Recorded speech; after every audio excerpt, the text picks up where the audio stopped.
Halo teman-teman, nah di video sebelumnya kita sudah membahas bagaimana cara mendesain feed Instagram menggunakan aplikasi Canva. Nah, di video kali ini tidak kalah penting bahwa kita akan mempelajari bagaimana membuat Instagram Story nih teman-teman. Nah, Instagram Story ini dengan Instagram Feed itu saling berkaitan ya, karena Instagram Story juga mampu mengundang interaksi ke feed dan profil kita. Untuk itu, kita nggak perlu lama-lama lagi, kita bisa langsung ke cerita Instagram di sini ya. Memang ukurannya itu sama persis dengan ukuran layar handphone. Jadi dari atas sampai bawah itu full. Berbeda dengan feed ya teman-teman. Kalau feed memang ukurannya cukup 1080 kali 1080 seperti itu. Nah, kita klik saja langsung. Seperti biasa, Canva sudah memberikan template-nya ya teman-teman. Jadi Canva sudah menyediakan banyak sekali template. Kita bisa lihat, kalau misalkan teman-teman mau lihat itu bisa langsung scroll saja ke bawah. Nah, itu dia.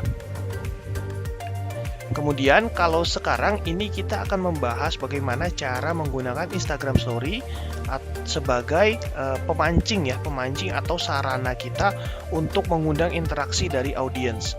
Sebenarnya di Instagram Story ini kita bisa bercerita dengan storytelling, kemudian juga kita bisa membuat Q&A, dan juga kita bisa membuat polling teman-teman. Nah, kalau storytelling itu teman-teman bercerita, semisal menggunakan template ini. Nah, teman-teman bisa langsung ketik saja ceritanya, terus kemudian di copy saja, ya, di copy di sini. Copy yang ini. Nah, teman-teman copy yang ini, jadi diganti tulisannya saja.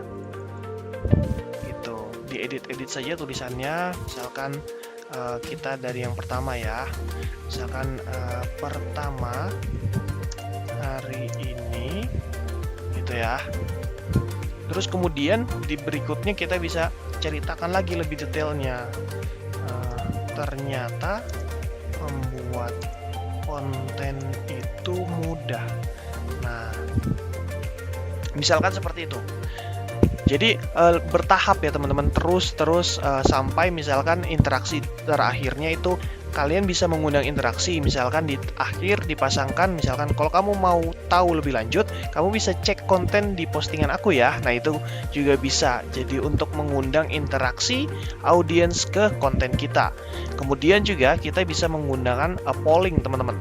Nah, kalau polling ini kita bisa memanfaatkan foto ya. Misalkan kita ambil 2 foto. Yang ini saya hapus dulu. Nah, yang ini misalkan blank canvas ya. Ini bisa kita ambil fotonya, misalkan kita menggunakan satu buku dan kemudian yang satu lagi adalah laptop.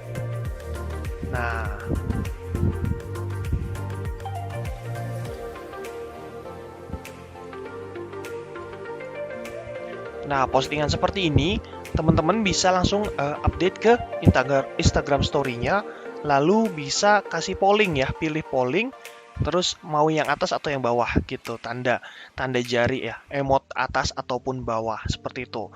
Seperti ini aja. Terus kalau kemudian teman-teman mau ganti fotonya, tinggal di copy saja bagian atas ini, lalu ke bawah lagi, terus ya kita ganti lagi gambarnya gitu. Itu juga mengundang interaksi teman-teman. Ditumpuk boleh, dihapus dulu juga silahkan teman-teman. Jadi sebenarnya ini sesuai kembali lagi ke masing-masing aja gitu, karena ketika nanti kita download itu tidak akan terlihat sih gitu teman-teman. Jadi tadi udah storytelling ya, mengundang untuk ke postingan kita, juga bisa menggunakan polling ya, mau atas atau bawah. Kemudian yang terakhir itu adalah sesi Q&A. Nah, kalau sesi Q&A itu udah enak banget teman-teman, karena teman-teman bisa mendapatkan ide ya, ide gratis dari Q&A itu.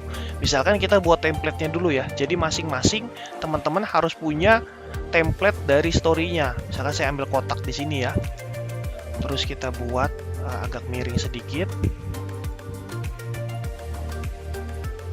Nah, misal di tengah ini seperti ini. Terus kemudian saya ambil lagi di tengah untuk mengisi teksnya teman-teman, mengisi si pollingnya. Nah, perlu diketahui jangan sampai mengisi tulisan di bagian atas ini dan juga di bagian bawah ini. Karena kenapa? Karena kalau di bagian atas ini akan diisi dengan profil kita dan waktu postingan ya, waktu memposting si Instagram Story ini. Dan sementara kalau yang di bawah itu adalah untuk DM ya, untuk direct message-nya. Jadi teman-teman harus secukupnya saja gitu. Terus kita misalkan rubah menjadi warna putih. Nah, backgroundnya kita agak warna pudarkan lagi, kita terangin lagi seperti itu. Nah, misalkan diberikan lagi sisi autentiknya ya. Jadi teman-teman bisa tambahkan nama Instagram teman-teman di sini. Misalkan saya dekatkan dulu. Ini di @syamasfitria gitu misalkan. Nah, ini fontnya bisa dirubah juga. Office medium cukup gitu. Jadi di atas ini. Ya, ini teman-teman sudah memiliki template story teman-teman sendiri. Jadi, template ini bisa teman-teman save di bagian galeri teman-teman sendiri ya. Lalu kalau mau upload story gitu ya, itu tinggal kita upload aja. Terus kita isi deh tulisan-tulisan ataupun mau kolom Q&A ataupun polling itu juga bisa. Jadi, ketika audiens melihat Instagram story kita, audiens tahu nih, wah ini story punya Syamas Fitria, semisal seperti itu ya. Oke, kalau sudah selesai kita tinggal langsung unduh saja ya teman-teman. Nah, ini unduh ke PNG, terus kemudian kita download aja halaman yang ingin kita download gitu. Sudah selesai teman-teman. Mungkin di video kali ini hanya segitu ya teman-teman, semoga bisa dipraktekkan dan sampai jumpa di video berikutnya. Dadah!